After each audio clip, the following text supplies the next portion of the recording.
اس کی رحمت ہے کہ اس نے نبی کریم صلی اللہ تعالیٰ علیہ وآلہ وسلم کے حسن پر پردے ڈالے، ورنہ کائنات کے اندر کوئی بھی نبی کریم صلی اللہ تعالیٰ علیہ وآلہ وسلم کو نظر بھر کر دیکھ بھی نہیں سکتا تھا۔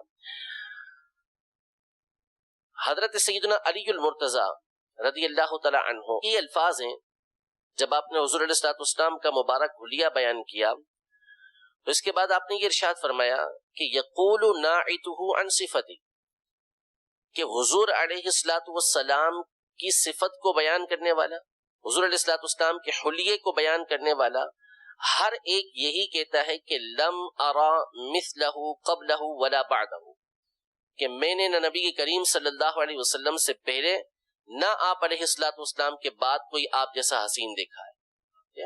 یعنی ہر ایک آخر کے اندر آپ کی صفت کو اس انداز میں بیان کرتا ہے۔ ایک ہے نبی کریم صلی اللہ تعالیٰ علیہ وآلہ وسلم کے اعضاء کی خوبصورتی، مثلا آنکھ مبارک کی خوبصورتی، کان مبارک کی خوبصورتی، دانت مبارک کی خوبصورتی، ہونٹ مبارک کی خوبصورتی، بال مبارک کی خوبصورتی، ایک چیز یہ ہے، اور ایک مطلق نبی کریم صلی اللہ تعالیٰ علیہ وآلہ وسلم کا حسن ہے، آپ علیہ السلام کا خوبصورت ہونا۔ علماء نے اس حوالے سے کئی احادیث طیبہ بیان فرمائی ہیں کہ نبی کریم صلی اللہ تعالیٰ علیہ وآلہ وسلم کا چہرہ انور کس قدر حسین و جمیل تھا کہ جہاں آپ تشریف لے جاتے تو ایسا ہوتا کہ وہاں اندھیرا ہوتا تو روشنی ہو جایا کرتی تھی۔ ہاں، حضرت انس بن مالک رضی اللہ تعالی عنہ سے امام حکیم ترمذی نوادر الاصول میں یہ حدیث لے کر آئے کہ آپ نے فرمایا کہ جب نبی کریم صلی اللہ تعالی علیہ وآلہ وسلم مدینہ منورہ تشریف لے کر آئے تو مدینہ منورہ نبی کریم صلی اللہ علیہ وسلم کے نور کی وجہ سے منور ہو گیا، روشن ہو گیا آپ علیہ السلام کی تشریف آوری کی وجہ سے۔ تو آپ علیہ السلام کا حسن و جمال یہ بے مثال ہے، اور کائنات کے اندر کوئی ایسا نہیں کہ جو نبی کریم صلی اللہ تعالیٰ علیہ وآلہ وسلم کے حسن و جمال کی مثل ہو سکے۔ یہ جو امام قرطبی رحمۃ اللہ تعالیٰ علیہ نے بیان فرمایا ہے کہ آپ علیہ السلام کا اگر حسن ظاہری لوگوں کے سامنے ظاہر کر دیا جاتا تو کسی کے اندر طاقت نہ ہوتی کہ وہ آپ علیہ السلام کو دیکھ سکتا۔ یہ اپنی حقیقت پر مبنی ہے، یہ مبالغہ نہیں ہے، اپنی حقیقت پر ہے کہ واقعی ایسا ہوتا۔ اس کو آپ یوں سمجھیں کہ قیامت کے دن جب بندہ جنت کے اندر داخل ہوگا تو وہ اپنے گھر کو جو جنت کے اندر ہوگا اس کا راستہ داخل ہوتے ہی ایسے جانتا ہوگا، بلکہ اس سے بھی بڑھ کر جانتا ہوگا جیسے دنیا میں اپنے گھر کا راستہ جانتا ہے۔ کسی رہنما کی اس کو حاجت نہیں ہوگی، لیکن اللہ تبارک و تعالی اس کے استقبال کے لیے ایک قیم کو مقرر کرے گا، ایک فرشتہ مقرر کرے گا کہ جو اس کو لے کر اس کے گھر تک لے جائے گا، اس کو ساتھ ساتھ لے کر جائے گا، اس کا اہتمام ہوگا۔ اس قیم کے بارے میں روایتوں کے اندر موجود ہے کہ اگر اللہ تبارک و تعالی بندے کی رہنمائی نہ فرمائے، اللہ تبارک و تعالی بندے کو ہدایت نہ دے تو اس کا حسن و جمال ایسا ہوگا کہ بندہ اس کو رب سمجھ کے سجدہ کر دے۔ اس قدر اللہ تبارک و تعالی نے اس کو حسین و جمیل بنایا ہے۔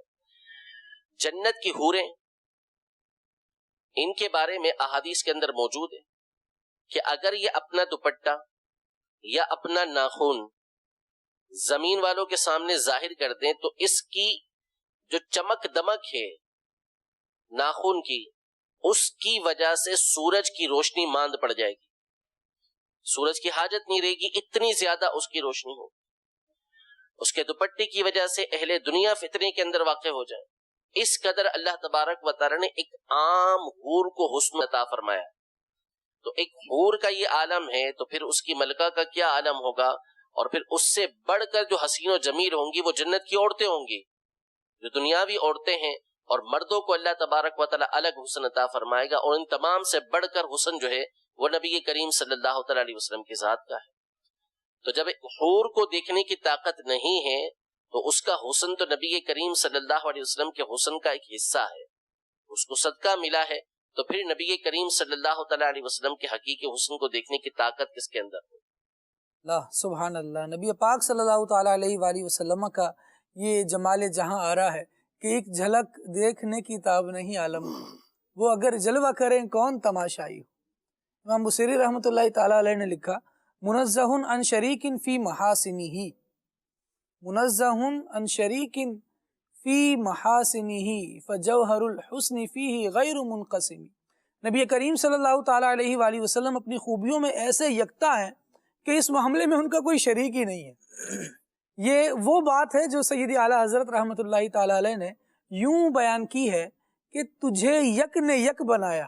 اللہ تبارک و تعالیٰ واحد و یکتا ہے اور اس سے اپنے محبوب جسے بنایا ہے اسے بھی بے مثل و بے مثال بنایا ہے۔ مجھے اعلیٰ حضرت کا وہ شعر یاد آ رہا ہے خالد بھائی، شاید کہ اللہ تعالیٰ سلامت رکھے، برکت عطا فرمائے مزید مفتی حسان صاحب کو۔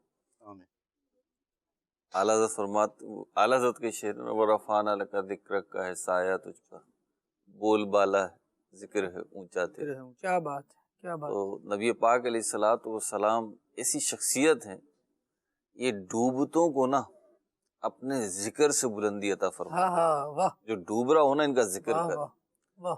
جو جسے کہتے ہیں نا ڈیمولش ہو رہا ہو، روڈ پر آ رہا ہو، وہ نبی پاک علیہ الصلوۃ والسلام کو یاد کرے۔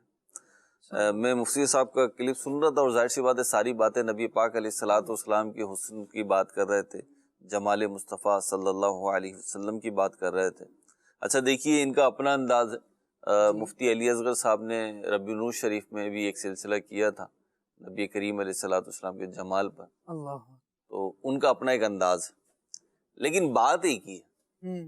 تو دونوں کی جو پذیرائی ہے نا وہ آپ دیکھیں عاشقان رسول میں ہے۔ تو نبی کریم علیہ الصلوۃ والسلام کی پاکیزگی، بلندی، رفعت، وسعت اور رحمت کا عالم یہ ہے کہ جو ان کا تذکرہ کرے نا بلال بھائی وہ بھی بلندیوں پہ جانے لگتا ہے۔ خود ہم اپنے دلوں کی کیفیات دیکھیں تو ہم اللہ کی رحمت سے یہ اللہ تعالیٰ نے بس عطا فرمایا عاشقان ہم رسول۔ تیرے اقبال سے پھرتے ہیں سینہ تان کر، واہ، ہم تیرے اقبال سے پھرتے ہیں سینہ تان کر، ناز ہو جاتا ہے پیدا تیرا کہلانے کے بعد۔ واہ، ایسی ہی بات ہے بالکل۔ تو ہمارا خطبہ کی یہ کیفیت ہے، اور ہم بھی اگر دیکھیں نا خالد بھائی کہ عابد بھائی شاید تصدیق کریں آپ لوگ اس کی، کہ جو نبی کریم علیہ الصلوۃ والسلام سے جس کا عشق، محبت، دیوانگی جتنی زیادہ ہے، اچھا ایک عشق محبت دیوانگی کا زیادہ ہونا، پھر دوسرا اس میں اگر یہ ہو جائے کہ جو جتنا آپ کی رفتوں کو پھیلا رہا ہے تو ہمارے دل میں بھی اس کی عظمت، اس کی رفت زیادہ ہوتی چلی جاتی ہے۔ اللہ تعالیٰ اس کو بڑھائے۔ عابد بھائی بات کر رہے تھے ابھی اس کلپ سے پہلے نبی کریم علیہ الصلوۃ والسلام کی ذکر کی اور آپ کی جو ہے نا پاکیزگی کی۔ آپ دیکھیے کہ آج کل نا ہائیجین کا بڑا وہ ہے کہ جی ہائیجین ہائیجین ہائیجین، انگلش والا ہائیجین، یہ ہائیجین ہے، یہ ان ہائیجینک ہے، اس کو لے لیا جائے، اس کو چھوڑ دیا جائے۔ تو اس کو آپ دیکھیں تو نبی کریم علیہ الصلوۃ والسلام جس دور میں تشریف لائے، دیکھیں کسی چیز کو سمجھنے کے لیے اس کے دور کو بھی دیکھنا پڑے گا۔ جیسے آج ہم بیٹھے ہوئے ہیں اے سی انوائرمنٹ میں بیٹھے ہوئے ہیں، ایئر کنڈیشننگ کی صورت میں ہم بیٹھے ہوئے ہیں، اور آج اگر کسی گھر میں کسی آفس میں اے سی لگا ہوا ہے تو یہ کوئی اچنبے کی بات نہیں، لیکن آج سے 20 سال پہلے اے سی ہونا کسی گھر میں، کسی کمرے میں، کسی آفس میں، بڑی اچنبے کی بات، یہ ایک انوکھی بات ہوا کرتی تھی۔ اور آج سے 40 سال 50 سال پہلے کم از کم ہمارے پاکستان ایشیا میں تو ایسا کانسیپٹ نہیں تھا، ٹھیک ہے نا۔ تو اگر اس وقت کوئی یہ بات کرتا کہ جی پنکھے کے نیچے مجھے گرمی لگ رہی ہے، کچھ اور کرو، تو آپ کہتے ہیں اور کیا کریں، اس وقت تو یہی ہو سکتا ہے۔ اچھا آج ہم اے سی سے بڑھ کر کوئی بات کریں، یار اے سی تو چل رہا ہے لیکن مزہ نہیں آ رہا، کچھ اور کرو، تو آپ بولیں گے اب کیا کریں بھائی، برف کی سلے لا کے رکھ دیں گے، یہ تو پرانے دور کی باتیں، یہ تو اے سی سے پہلے رکھی جاتی تھی برف کی سلے کہ جی ہوا آئے گی۔ تو آپ کو انوائرمنٹ دیکھنا پڑے گی کہ اس دور میں کیا کام ہوا۔ تو نبی کریم علیہ الصلوۃ والسلام جس دور میں تشریف لائے اور جس معاشرے میں تشریف لائے، وہاں پہ آپ نے جو تعلیمات پاکیزگی ارشاد فرمائی نا، اس کو اس معاشرے کے کانسیپٹ میں دیکھنا پڑے گا آپ کو، آج کے لحاظ سے نہیں دیکھنا پڑے گا۔ میں بڑی ایک چھوٹی سی بات سوچ رہا تھا صرف کھانے پینے سے متعلق، کہ نبی کریم علیہ الصلوۃ والسلام کی تعلیمات اور آپ کا فیضان جو ہے وہ یہ ہے کہ جب پانی پیو تو دیکھ کے پیو، پانی دیکھ کے پیو، کھانا کھاؤ تو کھانے سے پہلے، کھانے کے بعد ہاتھ دھو لو. اچھا کھانا کھاؤ تو کھانا اپنی طرف سے کھاؤ. تو یہ جو دو چار میں نے ایسے کہہ دیے نا اور آپ نے بھی ہوں کیا ہے, اور میں نے ہاں, لیکن یہ بہت بڑی باتیں اس معاشرے کے لحاظ سے. آج تو ہم پلیٹوں میں کھانا شروع ہو گئے, دسترخوان بچھنا شروع ہو گئے, لیکن یہ تعلیمات نبی پاک علیہ الصلوۃ والسلام کی اس دور کی ہیں. آج سے 1400 سال پہلے جب کوئی پانی کا نظام نہیں تھا, مشکوں میں مٹکوں میں بھر کے پانی لایا جاتا تھا, جب کوئی گھروں میں فٹنگز نہیں ہوتی تھی, سیوریج کا وہ نظام نہیں تھا, پانی کی رسائی, پانی کی پہنچانا اس طریقے سے نہیں تھا, اس وقت نبی کریم علیہ الصلوۃ والسلام یہ تعلیمات ارشاد فرما رہے ہیں. اور وہ چیزیں جن سے لوگ کراہیت کریں, جن سے ان کی طبیعتوں میں ایک بوجھل پن پیدا ہو, ان سے منع فرما رہے ہیں. کیوں؟ کیونکہ آپ پاکیزہ ہیں, پاکیزگی کی تعلیم دیتے ہیں. اور آپ جن لوگوں کی تربیت فرما رہے تھے نا, آپ خود تو ہیں ہی مثالی نمونہ, لیکن اصل میں آپ نے جن افراد کی تربیت فرمائی نا, وہ بھی ایک تراشیدہ نمونہ ہی بنے پھر, کہ ان کو دیکھ کر لوگوں کی زندگیاں سنوری. فاروق اعظم, صدیق اکبر, حضرت عثمان غنی, حضرت علی رضی اللہ تعالی عنہم اور دیگر صحابہ, یعنی ان میں تو ادنا کوئی ہے ہی نہیں, چھوٹا تو کوئی ہے نہیں. تو بات یہ ہے کہ نبی کریم علیہ الصلوۃ والسلام نے اس پاکیزگی کی تعلیم کو کیسے دیا اور کیسے پہنچایا, اور پھر لوگوں نے کیسے لیا. کیا بات. یعنی ایک ایک چیز تو نظافت کے اعتبار سے بیان نہیں ہو سکتی, ظاہر سی باتیں ہونی. ایک ایک چیز کو بیان کرنا, اب جیسے یہ مشکیزے کو منہ لگا کر پانی پینے سے, جی اب دیکھیں آپ موجودہ دور میں اب اگر کوئی یہ کہے جی بوتل کو پانی منہ لگا کے پانی پی رہے ہیں, تو یہ بھائی آپ ابھی بیان کر رہے ہیں, نبی کریم صلی اللہ علیہ وسلم نے اس کو پہلے بیان فرما دیا. ایسے ہی یہ کھانے سے پہلے ہاتھ دھونا اور یہ چیزیں, مشکیزے کو منہ پانی لگا, اور رات کو جب سوئیں تو برتن کو ڈھک دیا کریں. کیا ہے؟ کیا بات. برتن کو ڈھک دیا کریں. یہ کیا ہے؟ یہ نظافت ہے, یہ صفائی ستھرائی. تھوڑا سا اگر اس کو دوبارہ جو مہروز بھائی کہہ رہے تھے, باطنی چیزوں کو بھی بیان فرمایا کہ رات کو بلائیں اترتی ہیں, ان کھانوں میں نہ اتر جائیں. ایک تو ظاہری تمہارا برتن صاف ستھرا رہے گا, تمہارے کھانے کی چیز تمہیں وہ رہے گا کہ کچھ اندر نہیں گیا, اور دوسرا وہ چیزیں جو تمہیں دکھتی نہیں ہیں, میں دیکھ رہا ہوں. نبی کریم صلی اللہ علیہ وسلم نے فرمایا گویا کہ وہ چیزیں جو تمہیں نہیں دکھتی, آسمان سے بلائیں اترتی ہیں, جو کھلا برتن ہوتی ہے اس میں چلی جاتی ہیں, وہ میں دیکھ رہا ہوں, تمہیں اسے بھی بچانا ہے. ایک حدیث میں تو واضح طور پر یہ ارشاد فرمایا نا, انی ارا ما لا ترون واسمع ما لا تسمعون, میں وہ دیکھتا ہوں جو تم نہیں دیکھتے, میں وہ سنتا ہوں جو تم نہیں سنتے. مہروز بھائی جو بات ارشاد فرما رہے تھے کہ اس بات کو سمجھنے کے لیے اس دور کے حالات اور سینیریو ذرا دیکھا جائے, تو جب مکان کچے ہیں اور گارے سے بنے ہوئے ہیں اور اس طرح سے ہیں کہ کچی مٹی سے لیپے ہوئے ہیں, اور اس طرح وادی مکہ ہے, نہر نہیں بہ رہی ہے وہاں جی, اور اس میں نبی پاک صلی اللہ تعالیٰ علیہ وآلہ وسلم کا یوں اہتمام فرمانا کہ اپنی چیزوں کو کیسے رکھنا ہے, نفاست کی طرف جائیں اور صفائی ستھرائی کی طرف جائیں, قلوب کی پاکیزگی کی طرف جائیں. منع فرما دیا, تم میں سے کون پسند کرے گا اپنے بھائی کا گوشت کھانا. اللہ. تو یہ قلوب کی پاکیزگی, کہ اپنے دل میں جو ہے نا کینہ مومن اور بغض مومن اور غیبت مومن, ان چیزوں کو نہ پالو, ان چیزوں کو بیان نہ کرو. یہ کیا, یہ پاکیزگی ہے. اور میں ابھی آپ سے عرض کر رہا تھا, وہ نقطہ میں عرض کرتا ہوں کہ دین اسلام کی تعلیمات کو اگر بغور مطالعہ کریں نا, بغور دیکھیں, یہاں پہ بہت کھلی ڈولی تو مثالیں نہیں دی جا سکتی, لیکن میں ایک اصولی بات عرض کروں نا اگر, تو باطن کا تعلق ظاہر سے ہے اور ظاہر کا تعلق باطن سے. یہ دونوں ایک دوسرے سے کیا کہنا چاہیے, لازم و ملزوم ہے, ایک دوسرے کے لیے شرط کی کیفیت رکھتی ہیں. اگر آپ کا باطن اچھا ہے نا تو ظاہر بھی اچھا ہوگا, اور اگر ظاہر اچھا ہے تو باطن اچھا ہوگا. میں اس کی ایک بڑی موٹی سی مثال دیتا ہوں جس سے مدنی چینل کے ناظرین بھی گزرے ہوں گے. اگر آپ صاف ستھرا ڈریس پہنے ہوئے نا ظاہری طور پر, کہ جیسے ہم پہنے ہوئے اس وقت صاف ستھرا سفید لباس پہ, تو آپ کیچڑ کے پاس سے گزریں گے نا تو لباس سمیٹ کے گزریں گے, اور آپ کی پوری کوشش ہوگی کہ کوئی چیٹ میری غلطی سے نہیں, کسی اور کی غلطی سے, کسی اور کی غلطی سے بھی میرے کپڑوں پہ نہ آئے. تو آپ کا ظاہر نے تقاضا کیا کہ جی نظافت کو برقرار رکھا جائے. واہ. اور یہ سفید لباس بالخصوص جو ہے, یہ تو روحانی طور پر یعنی یوں کہہ لیجئے کہ مشاہدہ بھی ہے, اس کا تجربہ بھی ہے, اور لوگوں نے بھی بیان کیا کہ جب سفید کپڑے پہنتے ہیں نا تو روحانیت کی طرف مائل ہوتا ہے بندہ, یعنی رنگوں کے اپنے اثرات ہوتے ہیں. سفید رنگ جو ہے نا وہ روحانیت کی طرف, نیکی کی طرف, بھلائی کی طرف ڈائیورٹ کرتا ہے، بندے کی سوچ اور اپروچ کو لے کر جاتا ہے. ٹھیک ہے. تو یہ ظاہر ہے. اب باطن اچھا ہو، جب اللہ اس کے رسول کی محبت سے بھرا ہو باطن، جب دل صاف ہوگا اور تو انسان جو ہے نا ظاہری اعتبار سے بھی پھر صفائی کی طرف جائے گا. نماز کے لیے صفائی ضروری ہے، نظافت ضروری ہے، پاکیزگی ضروری ہے، طہارت ضروری ہے، اور نماز انسان کو پاکیزہ رکھتی ہے. واہ. تو یہ یوں سمجھ لیجئے میں جو بات بیان کر رہا ہوں صرف پاکیزگی میں نہیں چلے گی، صرف پاکیزگی کی بات نہیں ہے، دیگر امور میں بھی چلے گی. کہ اگر آپ کا اندر کلیئر ہے تو ظاہر بھی کلیئر ہوگا، اور ظاہر کلیئر ہے تو اندر بھی اللہ نے چاہا تو کلیئر ہو جائے گا. اور ایک جیسا نہیں ہے تو تھوڑے وقت کے بعد ہو جائے گا، بعض چیزوں میں وقت لگتا ہے. جی ہاں. تو تھوڑا سے وقت کے ساتھ اگر نبی پاک صلی اللہ تعالیٰ علیہ وآلہ وسلم کی تعلیمات کو بندہ لیتا پانی رہے کو گا، برف بننے میں اور برف کو پانی بننے میں وقت لگتا ہے. وقت لگتا ہے، بالکل وقت لگتا ہے. تھوڑا سا چیزوں کو ٹائم دینا ہوگا. اور مدنی چینل کے ناظرین ایک بات اس کو ذرا سا ریئلائز کرنے کی ضرورت ہے، وہ یہ ہے کہ میں کون؟ جواب آئے گا میں مسلمان. نبی پاک صلی اللہ تعالیٰ علیہ وآلہ وسلم نے واضح ایک قانون دے دیا، اسلام لے آؤ سلامت رہو گے. اب ان اصولوں پر اور اسلام کے لائے ہوئے اصولوں پر جب آپ قبول کر لیا نا، اس کو اسلام کو قبول کر لیا، دیکھیں کوئی بھی ملت، کوئی بھی ملک، کوئی بھی کنٹری آپ سے آ کر یہ تقاضا نہیں کرتی، آپ کے ہاتھ پاؤں نہیں جوڑتی، آپ کو فورس نہیں کرتی کہ آپ ہمارے ملک میں آئے، کوئی آپ کو نہیں بولتا. بالکل ایسے. لیکن جب آپ جاتے ہیں ترغیب دیتی ہے، ترغیب دیتی ہے، بھئی آ جاؤ تو ہم آپ کو فیسیلیٹیٹ کریں گے، یہ آپ کے لیے فائدہ ہوگا، بینیفیشل ہوگا. بائی فورس آپ کو نہیں لے کر جایا جاتا.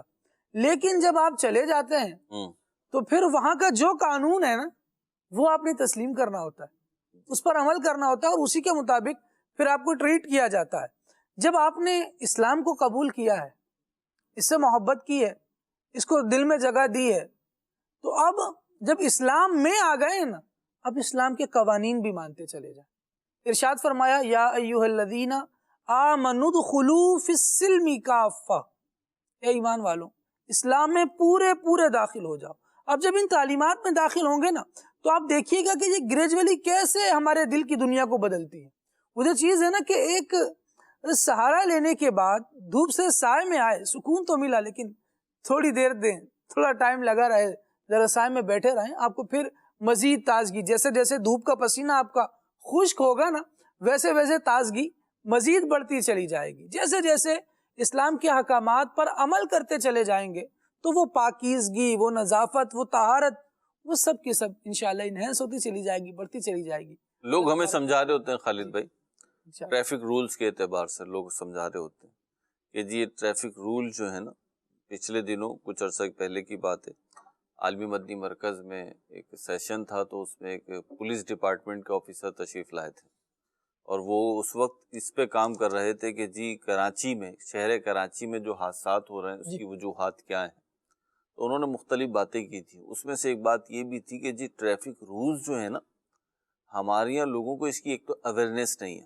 ٹھیک ہے. اچھا اویئرنیس ہے بھی تو وہ کہتے ہیں کہ جی ہم آزاد ہیں، ہم کیوں فالو کریں. تو جب وہ آزاد اور یہ تصور ہوتا ہے کہ ہم آزاد ہیں، ہم کیوں فالو کریں، ہم کیوں پابند کریں، وہ اپنی عقلیں لڑاتے ہیں نا جی، تو پھر حادثات ہوتے ہیں، اور ان حادثات کی وجہ سے جانیں چلی جاتی ہیں. تو آپ جو بات کر رہے تھے میں اسی کو سیکنڈ کر رہا ہوں جی، کہ جب ہم دین اسلام کے ماننے والے ہیں، ہم نے دین اسلام قبول کیا، اور یقیناً کسی بھی نیکی اور کسی بھی گناہ سے بڑی نیکی یا گناہ جو ہے نا وہ کفر اور ایمان ہے. اس سے بڑی کوئی نیکی، اس سے بڑا کوئی گناہ نہیں ہے. ٹھیک ہے. تو جب ہم نے اتنی بڑی نیکی اختیار کر لی، کون سی؟ ایمان لانے کی. یہ تو سب سے بڑی نیکی ہے نا دنیا میں، اس سے بڑی کون سی نیکی کہ ہم ایمان لے آئے. تو جب ہم ایمان لانے کی نیکی اختیار کر لی تو ہمارے اندر اللہ کی رحمت سے وہ پوٹینشل تو ہے اور توفیق بھی ہے، کانفیڈینس بھی ہے. کہتے ہیں نا کہ نہیں وہ نیکیوں کی طرف رجحان نہیں بنتا. کیسے نہیں بنتا؟ اتنی بڑی نیکی کر لی آپ نے، تب بقیہ نیکی تو اس سے چھوٹی ہیں. تو کوشش کریں گے تو بنے گا. اور ہم جب فالو کر رہے ہیں تو کمپلیٹ فالو کریں. کسی بھی چیز کو، موبائل فون لیتے نا خالد بھائی جی، تو بعض اوقات اس کی وارنٹی گارنٹی کا بھی کچھ کیس ہوتا ہے. صحیح. تو اس کے ساتھ گائیڈ لائن بھی ملتی ہے کہ اس کی وارنٹی گارنٹی ہے کس صورت. بالکل صحیح. تو اگر آپ نے ان اصول و ضوابط کے تحت اس کو یوز کیا ہے تو گارنٹی وارنٹی ہے. اور اگر آپ نے اس کو جو ہے نا گارنٹی تھی نہیں اس چیز کی اور آپ نے جناب پانی کے یہ پیالے ادھر لے آتے ہیں کیمرہ وہاں نہیں جا رہا تو اس پیالے میں پانی کے اور اس سے بڑے پیالے میں کسی میں ڈبو دیا اب پھر یہ جو ہے نا ناکارہ ہو گیا تو آپ وارنٹی اور گارنٹی کلیم نہیں کر سکتے کیونکہ کمپنی کہے گی جی ہم نے آپ کو انسانوں کی طرح استعمال کرنے کے لیے عرض کیا تھا یہ تو آپ کسی اور طریقے سے استعمال کرتے رہے ہیں جس کی ہم وارنٹی اور گارنٹی نہیں دیتے. لاپرواہی اور کوتاہی جی اس پر سرزنش ہوتی ہے. غلطی ہو گئی, چیز میں ڈیفیکٹ آ گیا اور وہ ایسی غلطی دیدہ و دانستہ نہیں کی تو پھر بندہ اگنور کر دیتا ہے ورنہ پھر پکڑ ہو جاتی ہے. اللہ کریم توفیق خیر عطا فرمائے. نبی پاک صلی اللہ تعالیٰ علیہ وآلہ وسلم کے اسوہ کو حضور کے کردار کو بھی الحمدللہ بیان کرنے کی سعادت مل رہی ہے. اللہ تبارک و تعالیٰ یہ سعادت بنائے رکھے. مدنی چینل کے ناظرین ان سے ہم جو ہمارے سیکھنے کے پہلو ہیں, لرننگ کے پہلو ہیں اور جن کو سننے کے بعد ہم نے کسی ایکشن کی طرف آنا ہے, لائن آف ایکشن تو بیان ہو رہی ہے, اب ہم کب اس کو اپنی ذات میں اپنی روٹین میں شامل کرتے ہیں یہ بہت اچھی بات ہے. جب جیسے ہی اس کو ایڈ کرتے چلے جائیں گے اور ستھرائی کی طرف پاکیزگی کی طرف آتے چلے جائیں گے تو آپ دیکھیے آپ کے ارد گرد کا ماحول جس سے آپ بہت تنگ ہیں, بہت شکایت ہے, بہت الجھنے ہیں, بہت عجیب سا ماحول بنا ہوا ہے, وحشت ناک صورتحال ہے, تو یہ سارے درد انشاءاللہ اللہ نے چاہا تو آہستہ آہستہ دور ہوتے چلے جائیں گے. آپ کی کالز کی طرف آتے ہیں, دیکھتے ہیں ہمارے ناظرین ہم سے کیا کہنا چاہ رہے ہیں. خالد میاں کیسے ہیں؟ اللہ تعالیٰ آپ کو خوش رکھے. بڑے دنوں بعد میری حاضری ہوئی ہے آپ کے پروگرام میں. اللہ آپ کو بھی آج کے برکت موضوع کے حوالے سے کچھ کہنا چاہ رہا تھا کہ میں اس میں کوئی قسم نہیں ہے, نہ کوئی شک ہے کہ آپ صلی اللہ تعالیٰ علیہ وسلم پاکیزہ سرداروں کے بھی سردار, جو آپ منسوب ہو گیا وہ آٹومیٹک ہی پاکیزہ ہو جاتا ہے. خوشبو کی دکان میں اگر آپ بیٹھ جائیں, جا کے بیٹھے رہیں, چاہے خوشبو لگائے نہ لگائے, مگر جب آپ باہر نکلیں گے تو مہک ہو رہی ہوگی آپ کی شخصیت کے اندر, خود بخود خوشبو آ جائے گی. آپ کی تشریف آوری کا مقصد ہی ہم کو غلاظتوں سے پاک کرنا تھا. الحمدللہ جو مسلمان سنتوں پر باقاعدہ عمل کرتا ہے اس کی خوشبو دو عالم میں پھیلتی ہے. دور حاضر میں اس کی مثال کو امیر اہل سنت کی شخصیت کو دیتا ہوں. دیکھ لیں, سنتوں پہ عمل کرنے والا انسان ہے, کوشش کریں تو انشاءاللہ ہم بھی پاک ہو جائیں گے. پاکیزہ لوگوں کی صحبت اختیار کریں, بہت کچھ حاصل ہوتا ہے. بس اللہ تعالیٰ ہم سب کو نبی پاک صلی اللہ تعالیٰ علیہ وسلم کی سنتوں پہ عمل کرنے والا بنا دے گا. آمین آمین. ماشاءاللہ, جزاک اللہ. بہت لمبے عرصے بعد آپ نے کال کی. اللہ کریم آپ کو برکت دے, صحت اور سلامتی نصیب فرمائے اور بہت پیارا میسج دیا, اللہ قبول فرمائے. مزید کال. خالد بھائی اللہ آپ سب کو سلامت رکھے. آج جو آپ نے موضوع رکھا ہے پاکیزہ لوگوں کے سردار, تو جو ہم جیسے گناہ گار ہیں, خطا کار ہیں, خطائیں پہ خطائیں کرنے والے ہیں, لیکن الحمدللہ آقا علیہ الصلوۃ والسلام سے محبت بھی ہے, اللہ کو ماننے والے ہیں, عبادت کی بھی کوشش کرتے ہیں, تو کیا اگر موضوع کو دیکھا جائے تو پھر وہ ہمارے لیے نہیں ہے؟ کیا اس میں اب میرے پاس تو الفاظ ہی نہیں, آپ رہنمائی فرما دیں. جزاک اللہ خیرہ. زاہد ان کا میں گناہ گار وہ میرے شافے, اتنی نسبت کیا مجھے کم ہے تو سمجھا کیا ہے. سیدی اعلیٰ حضرت رحمۃ اللہ تعالیٰ علیہ نے تو یوں بیان فرمایا, بے کسی ہو جو مجھے پرسش اعمال کے وقت, دوستوں کیا کہوں اس وقت تمنا کیا ہے. نبی پاک صلی اللہ تعالیٰ علیہ وآلہ وسلم کی تمنا ہمارے دل میں رہتی ہے. کیسے ہی صحیح, تو نے اسلام دیا, تو نے جماعت میں لیا, تو کریم اب کوئی پھرتا ہے یہ عطیہ تیرا. یہ نبی پاک صلی اللہ تعالیٰ علیہ وآلہ وسلم کرم فرمانے والے ہیں. بادشاہ جو ہوتا ہے نا, اس کی رعایا میں رہنے والے بادشاہ نہیں ہوتے, بادشاہ ایک ہی ہوتا ہے, لیکن رعایا میں رہنے والوں کو جس کو جتنا قرب آتا چلا جاتا ہے اس کو اتنا اسٹیٹس بھی ہائی ہوتا چلا جاتا ہے. بادشاہ ہی ہوتا ہے. ایک اور بھی جہت ہے اصل میں, ہمارے جو کال کرنے والے اسلامی بھائی, ان کا مدعا تو اپنی جگہ ہے, ایک غم ہے, انہیں تکلیف ہے اور بڑی خوبصورت تکلیف ہے. آپ کو اللہ اس میں اضافہ ہی کرے. میں تو یہ عرض کروں گا کہ یہ فکر ہونا کہ ہم نبی کریم علیہ الصلوۃ والسلام کے دامن ہی میں رہیں اور اس سے نکلے نہیں, یہ تو بڑی مبارک ہے, اللہ برکت عطا فرمائے. لیکن پروگرام کا موضوع سے مراد یہ نہیں ہے جو آپ سمجھیں. اصل میں پاکیزگی پہ ہے, ہمارا عنوان ہے پاکیزگی, تو لوگوں میں پاکیزگی پائی جاتی ہے. تو جتنے بھی پاکیزہ لوگ ہیں یا گزرے ہیں یا آئیں گے, ان سب کے سردار ہمارے پیارے آقا و مولا صلی اللہ تعالی علیہ وسلم۔ اللہ اکبر، بہت ساری باتیں اس پر کرنے کا دل کر رہے ہیں۔ اللہ کریم آپ کو برکت دے، نبی پاک صلی اللہ تعالیٰ علیہ وآلہ وسلم سے محبت دے۔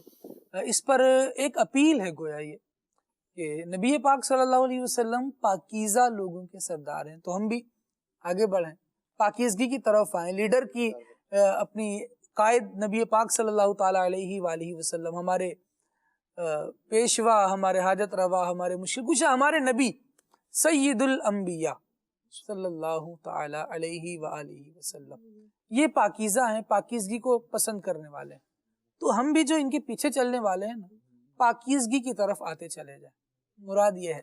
اللہ کریم ہمیں توفیق خیر نصیب فرمائے۔ مزید کال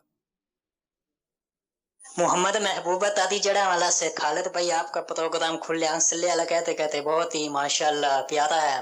نعت خواہ حسان بھائی سے عرض ہے کہ ہم کو یہ کلام سنا دے، اے ختم رسول مکی مدنی، جزاک اللہ خیر۔ واہ جی واہ، کونین میں تم سا کوئی نہیں، ماشاءاللہ۔ مزید محمد نعمان استاری ملتان سے نعت خواں سے عرض ہے کہ مجھے یہ کلام سنا دیں۔ حضور کعبہ حاضر ہیں، جزاک اللہ خیر۔ سبحان اللہ سبحان اللہ، حرم کی خاک پر سر ہے، بڑی سرکار میں پہنچے مقدر یاوری پر ہے، نہ ہم محروس میں وہی والی بات، نہ ہم آنے کے لائق تھے نہ منہ قابل دکھانے کے، مگر ان کا کرم بندہ نواز و بندہ پرور ہے۔ واہ، یہ بڑوں کی بڑی بات ہے۔ مزید کال دیجیے۔ ماشاءاللہ آج کا موضوع لوگوں کی اصلاح کے لیے جو رکھا گیا ہے، اور میری ایک نعت کی فرمائش ہے جس کے بول یہ ہیں: ہر وقت تصور میں مدینے کی گلیوں اور یاد محمد کی میرے دل میں بسی ہوں۔ سبحان اللہ سبحان اللہ، بہت پیارا کلام۔ امیر اہل سنت پہ کچھ ترمیم امیر اہل سنت دامت برکاتہم العالیہ نے اس میں فرمائی، اور ہر وقت کی جگہ ارشاد فرمایا ایک کاش تصور میں مدینے کی گلی۔ تو اس ترمیم کو قبول کر لیں۔ امیر اہل سنت دامت برکاتہم العالیہ کے اشعار ملاحظہ کرنے کے لیے امیر اہل سنت کا بہت پیارا دیوان وسائل بخشش، یہ اپنے پاس رکھیں، اس کو پڑھتے بھی رہیں، ویسے بھی ذوق ملتا رہے گا۔ اور امیر اہل سنت دامت برکاتہم العالیہ نے جو ترمیم فرمائی اپنے بعض اشعار میں، وہ بھی رینیو ہوتی چلی جائیں گی، اپڈیٹ چیز سے واقفیت ہوتی چلی جائے گی۔ مزید آپ مجھے امیر اہل سنت کی شان میں کلام سنا دیجئے، میرے پیر دی ہر دم خیر ہوئے۔ سبحان اللہ سبحان اللہ۔ مزید نعت خواہ اسلامی سے کلام سنا دیجئے۔ سرور کہوں کہ مالک و مولا کہوں تجھے۔ کیا بات ہے جی، سبحان اللہ سبحان اللہ۔ نہ ہو آرام جس بیمار کو سارے زمانے سے، اس کلام کی فرمائش ہے۔ اچھا جی، وعلیکم السلام ورحمۃ اللہ وبرکاتہ۔ گلزار اتاری خانے وال سے، اچھا جی، ان کا کہنا یہ ہے کہ حضور ایسا کوئی انتظام ہو جائے، یہ کلام سنا دیں۔ واہ جی، اللہ برکت دے آپ کو۔ Today topic is very nice, ماشاء اللہ، جزاک اللہ، بہت شکریہ۔ اکاڑا سے میسج ہے اور نروال سے میسج ہے، بھائی آج کا موضوع بہت زبردست ہے، جزاک اللہ جی، شکریہ۔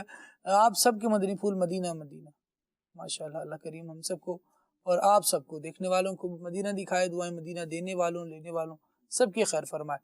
جا زندگی مدینے سے جھونکے ہوا کے لا، اس کلام کی فرمائش ہے۔ اور یہ کلام سنا دیں کہ بادل برس رہے ہیں، اچھا جی، کرم کے بادل برس رہے ہیں، ٹھیک ہے، دلوں کی کھیتی ہری ہری ہے، یہ کون آیا کہ ذکر جس کا نگر نگر ہے، گلی گلی ہے۔ سبحان اللہ، جزاک اللہ۔ حسان بھائی کی طرف بڑھتے ہیں، کچھ کلام سنتے ہیں، اس کے بعد آپ کے کچھ ویڈیو پیغامات ہیں، وہ بھی انشاءاللہ سنیں گے۔ صلو علی الحبیب صلی اللہ تعالی علی محمد صلی اللہ علیہ وسلم۔ حضور کعبہ حاضر ہیں، حضور کعبہ حاضر ہیں، حرم کی خاک پر سر ہے، حضور کعبہ حاضر ہیں، حرم کی خاک پر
ذرا مگر ان کا کرم ذرا نوازو بندہ پرور ہے مگر ان کا کرم بندہ مگر ذرا نوازو بندہ پرور ہے حضور کعبہ حاضر ہیں حسن حج کر لیا کعبے سے آنکھوں نے ضیا حسن حج کر لیا کعبے سے آنکھوں نے ضیا پائی چلو دیکھیں وہ بستی جس کا رستہ دل کے اندر ہے چلو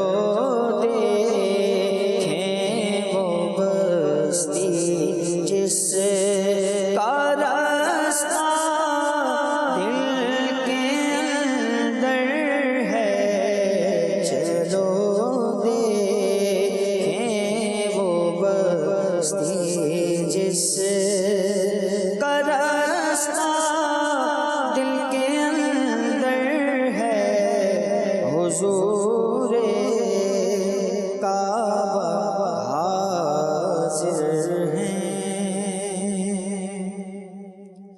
اے کاش تصور میں مدینے کی گلی ہو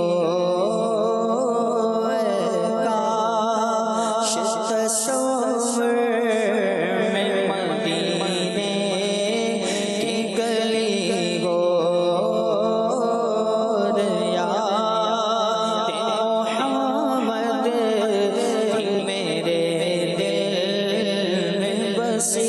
بسی ہو یاد محمد کی میرے دل میں بسی ہو تو سوز بلال آقا ملے درد رضا سا تو سوز بلال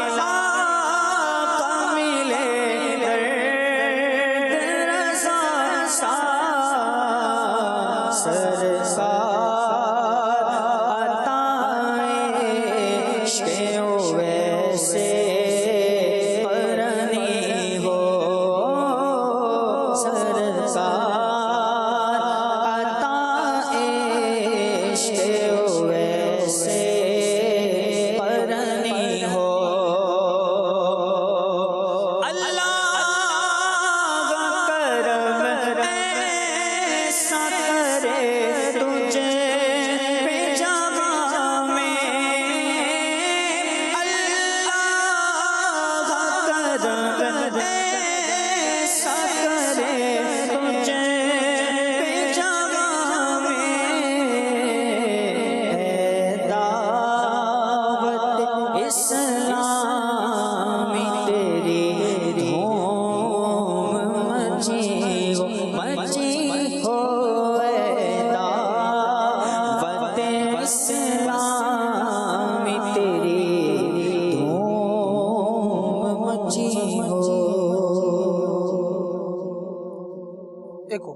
سرور کہوں کے مالک مولا کہو تجھے سرور کہوں کے مالک مولا کہوں تجھے باغ